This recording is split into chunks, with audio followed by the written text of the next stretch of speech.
lied to me, Max. You played me like I was one of your marks. You didn't catch me. Give me one reason why I should believe a single word out of your mouth. Because I know who killed your brother.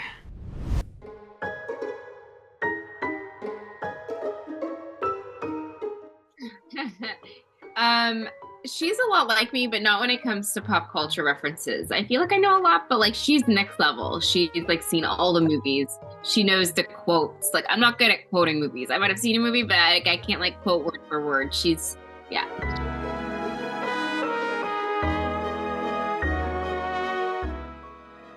Not too far off. I'd like to think I'm a little bit more emotionally intelligent than Ellis, and a little bit more in touch with my feelings. But yeah, as far as the pop culture references go, I mean, like every episode we have like a theme, right? And so it's always referencing like a movie or a TV show, which is really fun.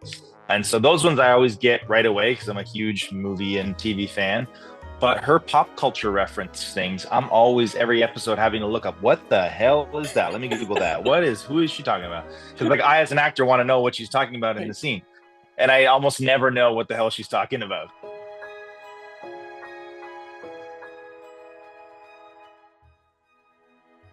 Yeah, I wish I had a more interesting answer for you. I think we just kind of got along and like we're similar in certain ways to our characters. And you know, Vanessa's very bubbly and fun and exciting. And I can be a little bit more of a strong silent type. And I think those things just sort of naturally kind of came out. And, you know, when she turns it on for Max, you know, her whole thing is to try and get a smile out of me, right? So if she can get the little corner of my mouth smiling, then she's won, right? That's what she's trying to do all day. Yeah, exactly. I mean, I agree with what he said.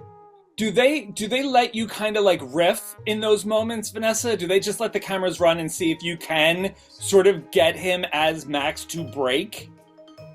No, I wouldn't say that. To be honest, I haven't tried. I feel like the material kind of, you know, already speaks for itself and allows my character to do that in ways. And honestly, it's such a fast-paced moving show. We don't really have time to just be like ad-libbing and trying to do things. Like we're filming 13 episodes in 4 months, which is pretty crazy. Yeah. So there's not a lot of time to like. Yeah, you know. we play here and there, but like Vanessa said, I mean the scripts, especially this year, were really terrific. So we didn't have to stray too far. Right.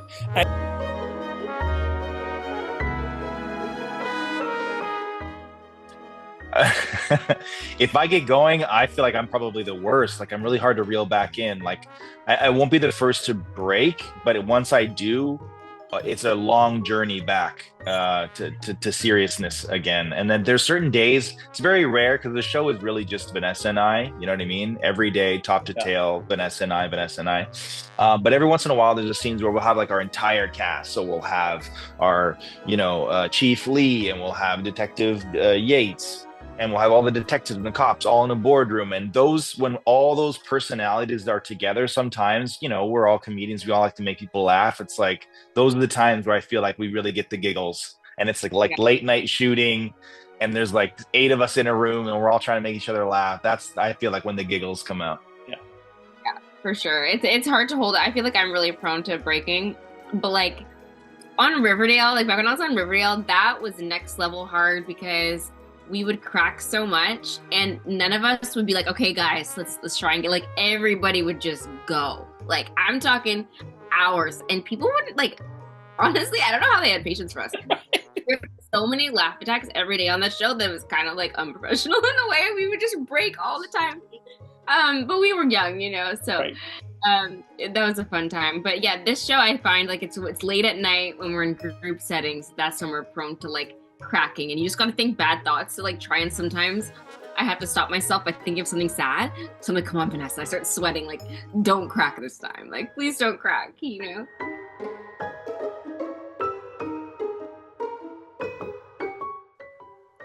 The cat's great. I mean, I could ask for worse co-stars, I think. So yeah, I think he does like what he's told to do like 2 times out of 10, and that's kind of what we have to be good with.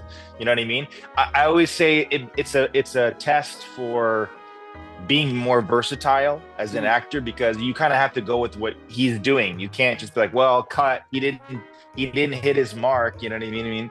It's just like, you got to just, okay, now he's going here. And okay, now the scene's over here now. You know what I mean? Like, you got to just kind of go with it. And they have a trainer and stuff, but no, for the most part, he's good.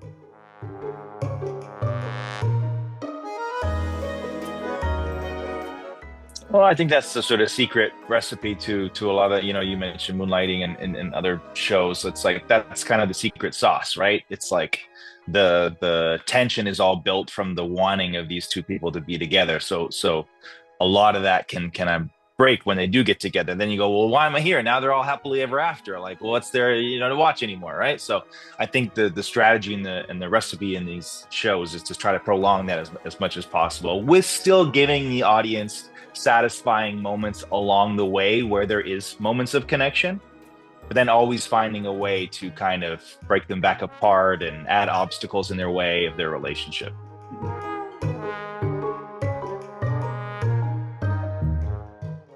I feel like there is like stability. You could tell that he has a good heart, honest, and very loyal, which I find is very attractive for Max. Seeing that and seeing like a genuine soul. So I feel like that's the attraction. She needs real people in a world full of like all the conning she does. I think she needs like a real person in her life.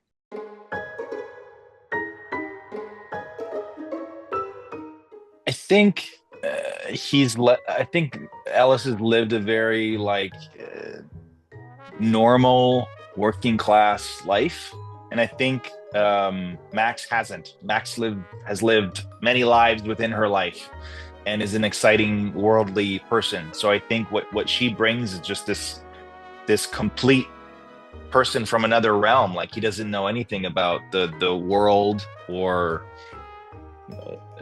she's so exciting and fresh and has a perspective that can only come from someone who's traveled, who's done a million jobs, who's met a million people. And I think that's what really fascinates him. She's not ordinary by any means, by any stretch of the imagination.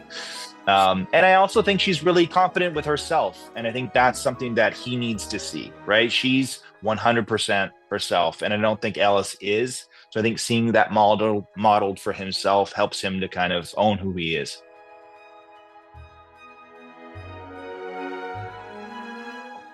A heist. Probably, that would get her going, right? A con. Right. That's what her whole life's about. Yeah. Yeah, that would be good.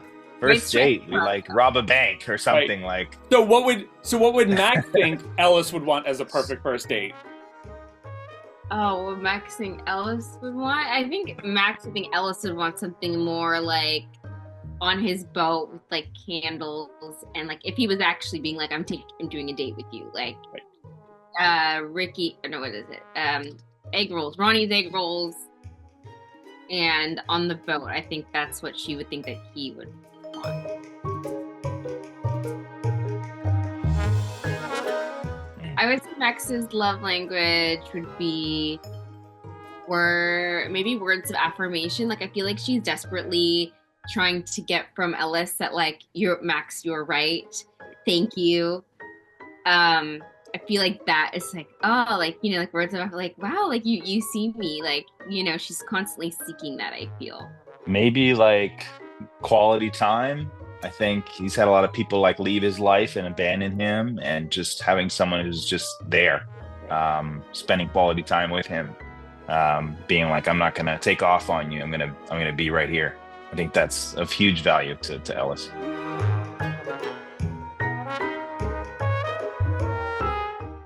Maybe when I met my wife. I'm going to say a super cheesy answer. Okay. But yeah, that was probably the last time I really swooned. Right. What about you, Vanessa? I have a few. The last time, obviously, when I got engaged, I say that was like a swooning moment, which was this past Christmas. Yeah. And then for me, like a swoon thing, I feel like when I see like my fiance with my daughter, or like doing stuff with her, I feel like that makes my heart swoon. I feel like, you know what I mean? You get like those butterflies all over again,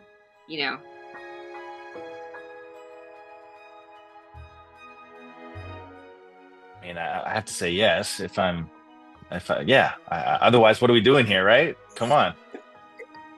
Imagine he's like, no. No. Yeah, can you imagine? He's like, there's no end game here. Yeah. Oh my God. Absolutely. I mean, that's the whole reason. It's like I say that Max is the yin to his yang. Their opposites attract. A sort of classic thing that's been set up in so many films and movies. But that's precisely what attracts them to each other. That they're so different. Then they're like, let me understand who this person is because they're nothing like me, and they're living a great life. And like, why can't we live a great life together? You know what I mean? And so I think there is definitely differences that they have that are pretty important differences. I think we've noted them in the first season, and we're certainly going to note some more of them in the second season. But we have some really great moments where we kind of say, hey, like, you know, are we able to put things aside? Like, are people able to put aside like really big things and still be together? Like, is love enough? And I think those are important questions to ask. So I love that we ask those questions on the show.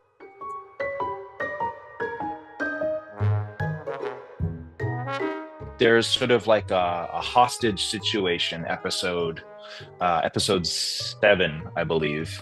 And that was really cool. It was just a lot of action packed, a lot more action than we're used to seeing on the show. And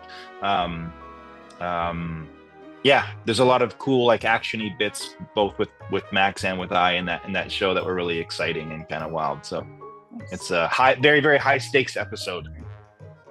That was a good example in the sense of like when we were filming that bomb like the episode hostage situation episode, it kind of felt real because the street of Vancouver was like blocked off and there was like bomb squad uniforms and like it just looked so real. They're rushing it, you know what I mean? Yeah. So I mean, that would be the craziest aesthetically like looking at it.